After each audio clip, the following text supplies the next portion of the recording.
Okay, good morning mga idol.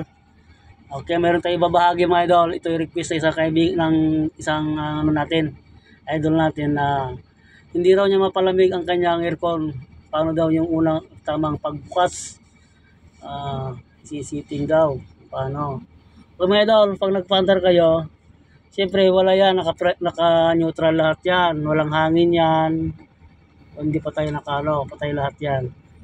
Una mga idol ay ito yung sign ng blower, oh. Yan mga idol, oh, tingnan mga idol. Ang sign ng blower, maglagay ka muna ng blower. Ako 2 bar. Ngayon may nakita ka na ang kanyang yan 2 bar. Ngayon saka ka pa lang maglalagay ng dito ka na ngayon sa ating AC. Nakita mo, dito yung aircon. Pinutin mo to idol.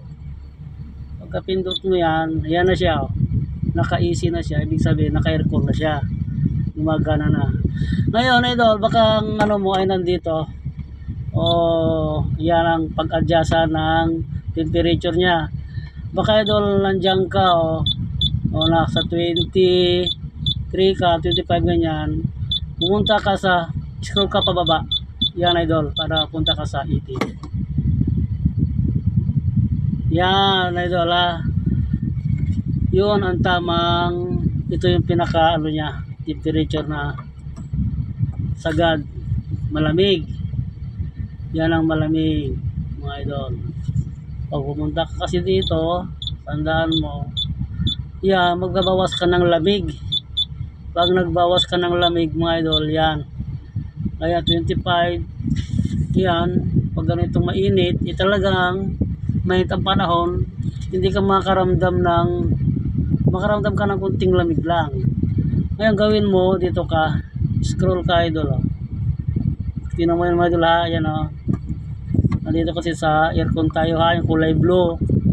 Yung kulay blue na yan, ito ang lahat ng aircon gamit. Pag nag-automatic ka kasi, automatic diretso na yung andar idol.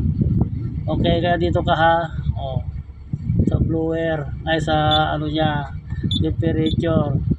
Bumaba ka idol, punta ka sa 18. Yan, para malamig ang iyong PC. Okay, yun lang mga idol. Yan idol, tingnan mo anuhin mo, sundan mo na lang. Okay, sana nakatulong sa iyong problema idol. God bless.